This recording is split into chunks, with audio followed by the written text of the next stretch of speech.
I think one of the key differentiator in Ambrosus is we're trying to build the building blocks, the ecosystem around that, the underlying technology infrastructure, if you want, first, so that other people can come, the developers from all over around the world, they can build on top of Ambrosus new verticals themselves and monetize that.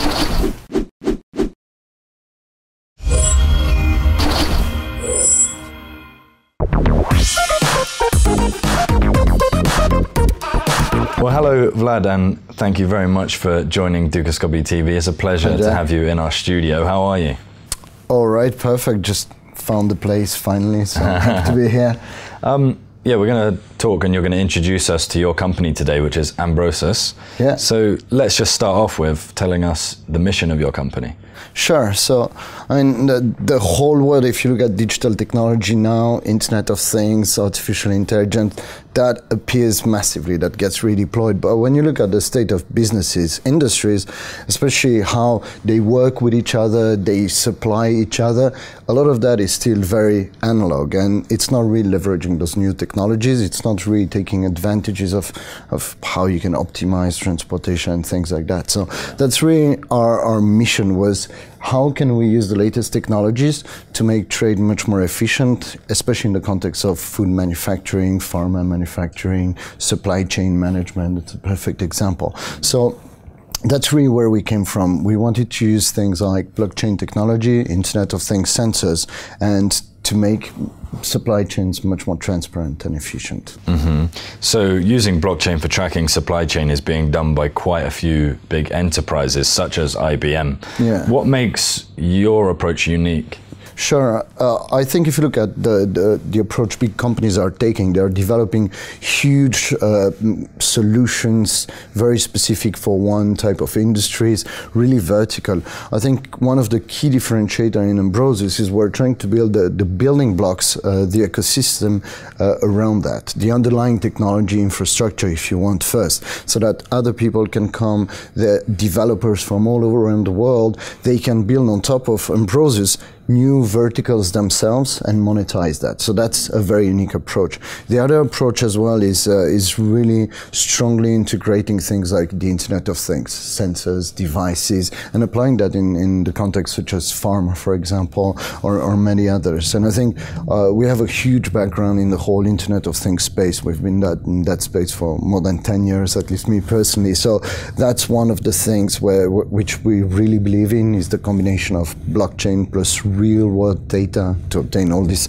real-time transparency and getting the best out of things like smart contracts, for example, because you get real-time data and you can immediately react to problems. You can immediately detect those things in your supply chain and minimize the cost of problems, or minimize the cost it takes you to get compliant, because you can prove very quickly to authorities or to your customers that everything you've done was according to some very clearly specified instruction or regulations. Mm-hmm. So what is the unique aspects of your sensor systems development? Can you just talk us through that a little bit? Yeah, of course. So that's essentially we have two pillars. One is the software, which I just mentioned. It's the software infrastructure. On top of that, we're engaging more and more in R&D projects with universities. We both explore what's out there on the market, such as you see in the picture. That's a lot of things you can buy off the shelf today.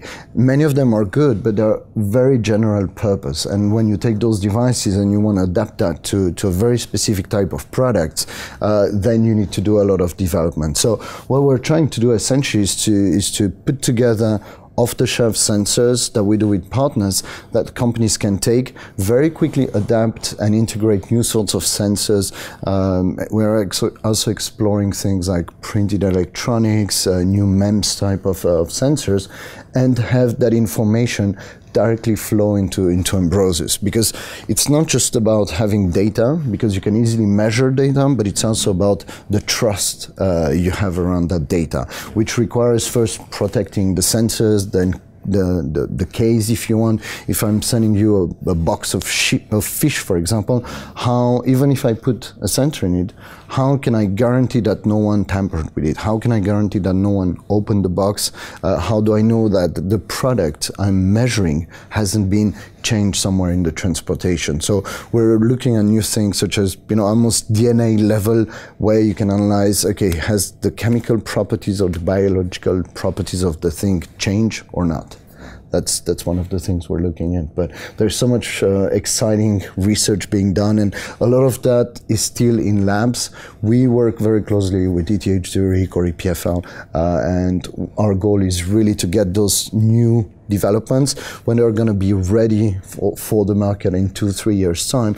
We're already working with them, trying to integrate them today, so that when they're ready, our customers can directly benefit from them if they're using something like Ambrosus underneath. Can you tell me a little bit more about this, these Amber tokens, the use of them in this particular ecosystem, and how you can use them?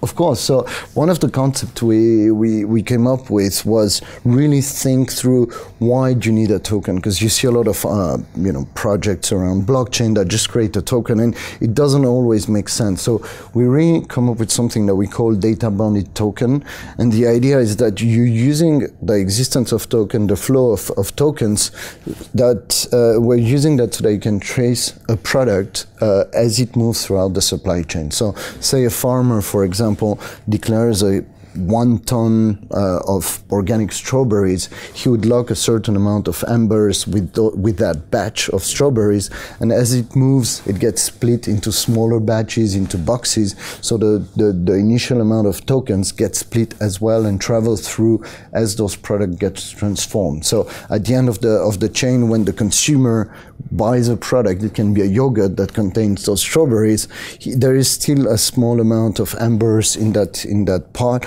and part of that he can keep them, part of that can go back to the manufacturer or even to the producer that declared the strawberries in the first place. And that really plays a nice story around the whole social corporate responsibilities of our customers. They want to be able to prove that yes, 5% of our revenue literally went into the farmers we work with, and here we provide them a tool to do that. Well, Vlad, thank you very much for speaking with us today. It was a real pleasure, and hopefully see you again soon. Definitely. Thanks a lot. And thank you for watching. If you like this interview and would like to find out more, be sure to head over to dukascopy.tv.